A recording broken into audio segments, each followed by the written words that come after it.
Hi guys, welcome to a brand new episode of Hopstart. Today we have a very special episode ahead of us because I'm going to go and interview a very special person. Her name is Anupriya Kapoor and she is a lifestyle blogger as well as an entrepreneur. I'm very excited to go and meet her.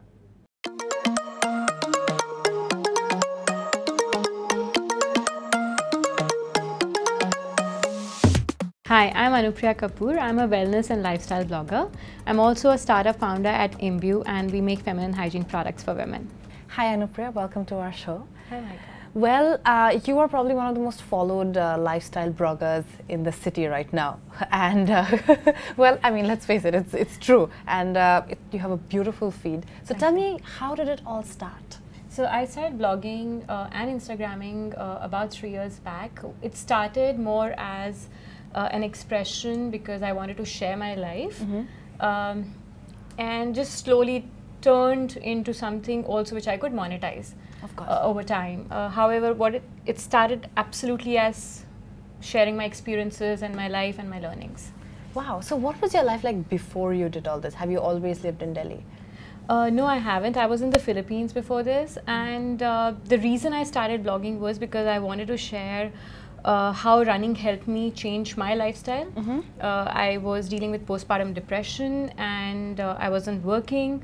So writing was something which I used basically to heal myself and to help others.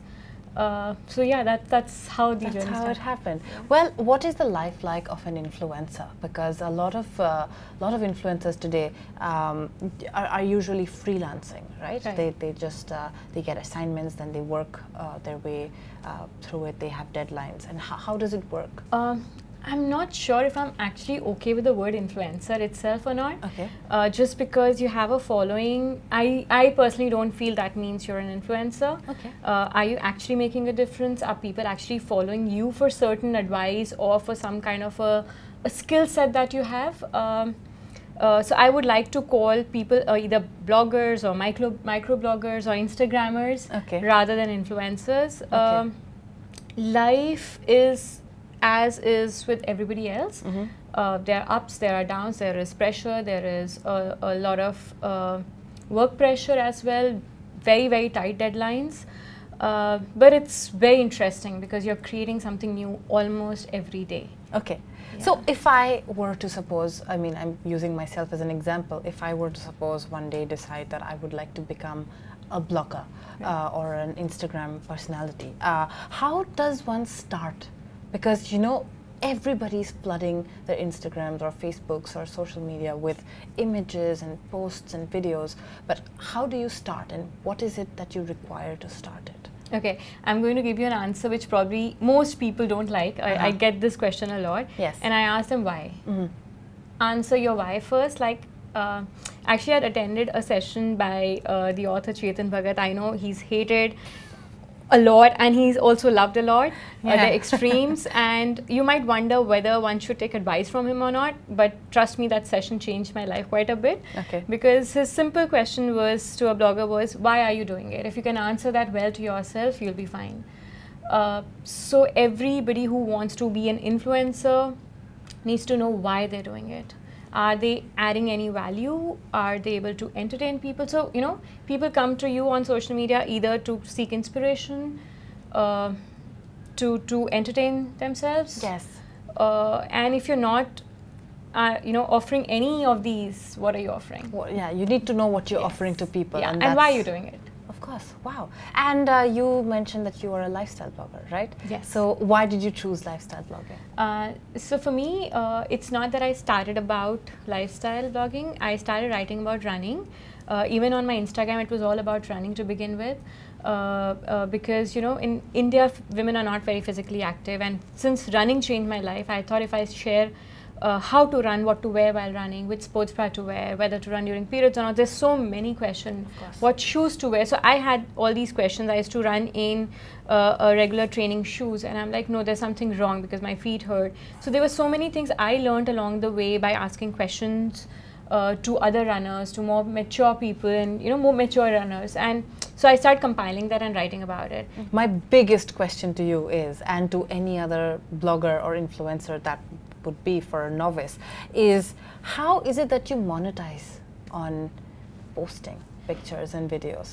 So, okay, YouTube is something which you can monetize as per your views. Of course, obviously it yes. pays you, but Instagram doesn't AdWords pay you and as per yes. your views. It pays you, so brands and agencies approach you in case, they see that you have a certain amount of following and you're, influencing in the right way. So, Yes, okay. then you kind of discuss how much they're willing to pay, and there's a lot of barter collaborations happen for the newbie bloggers, and then it slowly moves to monetization. I haven't, a lot of bloggers apparently pitch to the brands and agencies. I haven't done that myself, so I don't know how pitching happens. But I know that agencies and brands approach you themselves if they see that you have a decent following and generating good engagement and conversations. Yeah, well, I also mentioned this again, I mean, I mentioned this before, but I'm going to mention it again, that a lot of people are getting into this. And like, by a lot, I mean like on a daily basis, people are getting into this profession because it looks extremely glamorous and enticing from the outside. Correct. But deep down, is it difficult? Yes. If you need to stand apart, because there's so many people entering it, also it's very difficult to stand apart. Like, it's not so easy to grow your following on Instagram anymore. Yes. The algorithm keeps changing. It can give you so many sleepless nights, it's not even funny. Like, why is the growth not happening? It's basically you're completely dependent on your followers. Yes, exactly. And it's every day, like, will this post work? Will this post not work? Should I do it differently? If I do it too differently, will my followers accept me or not accept me? Should I show this aspect of my life? Will I be well received? So there's so many questions all the time. You are in a dilemma practically the entire day. So is there a formula behind it? No. No. No. It just happens. The formula, as for me, is true. Stay true to yourself. Okay. If you are showing your truth, you'll be well received, because there is nothing bigger than that. Okay. Well, and what do you see, where is this going in the future? Tough question. Yeah. I feel it's going to explode, because micro influencers are the ones who are really in touch with the real people. Yes.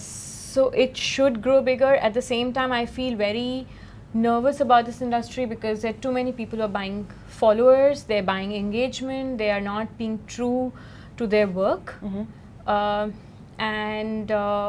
it's scary, because I don't want tomorrow the industry to lose trust in bloggers and micro influencers. Yeah, because that is also happening, right? Because there are these false standards of beauty and identity that are being promoted by a lot of people, because it's just, it's easy to pay and get followers, like you said, right? Correct. I mean, you just pay a couple of $1,000 and you get a couple of thousand followers for that, and it's just promoting something which is not going to be true to itself, right? Yeah, I mean, there's no, it's not real. It's all fake. And talking about the Photoshop and stuff, that's so microblogging started with something as being real, and now it's moved towards what magazines are, Yes. Absolutely false standards of glossy perfection. stuff. Yes. Yes. And now exactly. that's exactly what we're also seeing on Instagram, on Facebook, and it's any other very, social very media. unreal. Well, I have a lot more questions for you. Well, guys, it's all coming up right after a short break. 2, 1.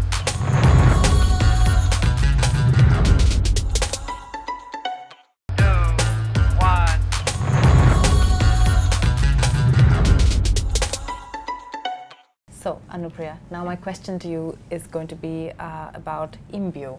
Can you tell me something about this company, please? That you just started. Yes.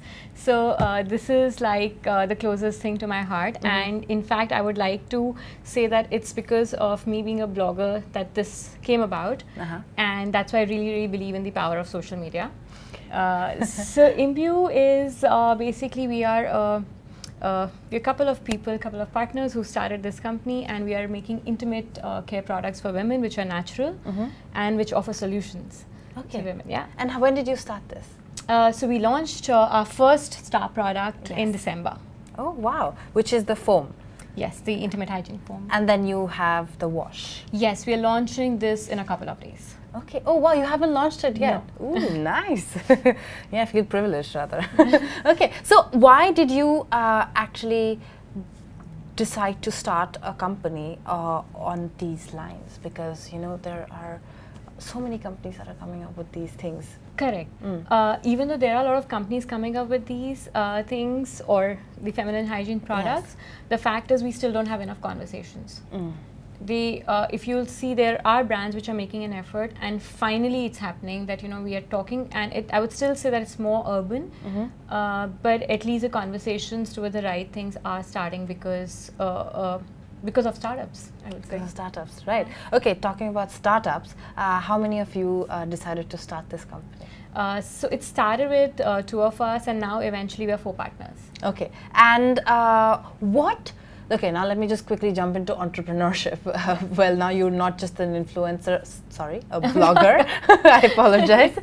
You're not just a blogger, you're also a startup founder. So, what are the challenges like in the market, especially when you are launching a product? Because a lot of people come up with solutions or like applications and so on and so forth. But this is, I mean, it can be categorized in the FMCG category, yes, right? So it's difficult to push out a product. So how was it like? Very, when you don't have budgets, when you are bootstrapped, the only thing you can really do is create the right content, the right conversation, approach the right people, and not sleep for days. It is very tough because it's very frustrating as well, because we don't have the money to put out the big banners and stuff. So it's constant conversations with we're trying to enter the market with the right organization who would support somebody as passionate as us. Of course. Yeah. So a lot is dependent on your relations with people and networking and influencing. Yes. Right? So you do the influencing bit by yourself? Yes, of course, I promote because I really believe in it, and I'm anyway very open about and very vocal about conversations regarding be it sex, be it about personal care, about intimate care. Menstrual yes, cycles, periods. yes. Yes. So it was very easy for me to start the conversation on my channel in any case.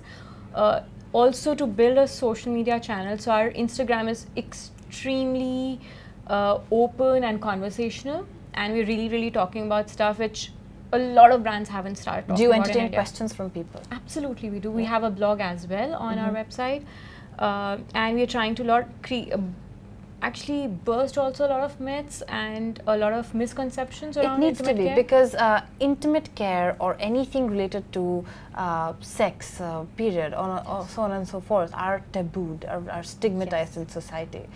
Actually, periods is still at a better place right now, I think, because of the movie that happened, and Batman. Yes, and a lot of brands are there, so it's great. But even regarding intimate care, it's still very hush. A simple thing would be like, so our products are meant for external genital area. Of course. That word for external genital area is vulva. Yes. People don't know what vulva is. They call it vagina. So, we are trying to basically even talk from the basics. The difference between vulva and vagina. Why you only need to take care of vulva and not your vagina and stuff like that. So, Wow, that is informative. Yeah, it's quite basic. At the same time, even I realized when I started reading a lot, researching a lot, that I know nothing. And there is so much to it, and it's very interesting. So you mentioned that your product is organic. How is it that this product got developed, and where is it that you developed it? So it's actually all natural and Ayurvedic. It is being developed by a very well-known Ayurvedic doctor. Oh, okay. So we have ingredients like aloe vera, tea tree, neem, and banyan. In fact, our star ingredient is something called Panchvalkala, which is the 5 barks of banyan tree. Oh. And even in our ancient times, they used to use Panchvalkala for vaginal health for women, post-delivery, during pregnancy. Wow. So it dates that. That's amazing. Back. Wow, that's brilliant. So you mentioned that you guys are offering a solution. So what is that solution? So a lot of intimate care or feminine hygiene products that are in the market, and I'm not saying all of them, but a lot of them, they kind of make the woman feel that she's lesser. Like, you know, she needs to smell better. She needs to smell like flowers, and she needs to smell citrusy, and I don't know what not. Yeah. That's not true. Yes. A woman needs to smell like herself. Yeah. And the reason why I say we are offering solution is because we are not trying to tell women that you need to smell any different and that's why you need to use it. This product is like a moisturizer, it's like a cleanser, it's like a, it helps you to prevent infections when you're traveling or you're on the go. It helps you to be itch free because, you know, a lot of us tend to shave and, you know, a lot of itching happens, so you just apply it, it kind of soothes you because it has aloe vera. So it is actually giving a solution to women to their intimate hygiene problems. And it's an overall approach that you have. Yes. It's not just one particular problem that you Yes, it's basically solve. antibacterial, antifungal infection, everything, which is good. Well, because this is a show for people who would like to get into a field of, let's say, blogging or entrepreneurship, what is the kind of advice that you'd like to give to people out there for both blogging as well as becoming an entrepreneur? So in both the fields, I would say that you need to be prepared to work really hard and take your own initiatives, because in usually a corporate setup, I've worked only for 5 years in a corporate setup, and you know, it's kind of defined. You have guidelines and you have somebody above you to tell you what to do. Here you are your own boss, and nobody's going to tell you what to do. It's absolutely in your own hands. Blogging, I can still say that, you know, as I said, be prepared to be yourself, be prepared to put yourself out there completely, be prepared to share your life with people, and anything that you learn, don't hold back anything. Okay. Whatever you learn, put it out there for others to learn from you. For entrepreneurship, I think I'm still myself struggling a lot. I still don't sleep well, so I wouldn't want to right now give too much advice around it. Just be prepared to work hard, and the other learning that I have is that be prepared to learn every single day. Just remember that you know nothing. You know nothing. Unlearn even if you know, Yes. and because every day is a... Every day is a learning, every day is a new day, and be prepared to work on anything that comes your way. That's wonderful. Yeah. Well, thank you so much, Anupriya, for being with us today. I wish you all the best for Imbue, and I love your blog. Well, all the best for that. Thank you for having me. Thank you.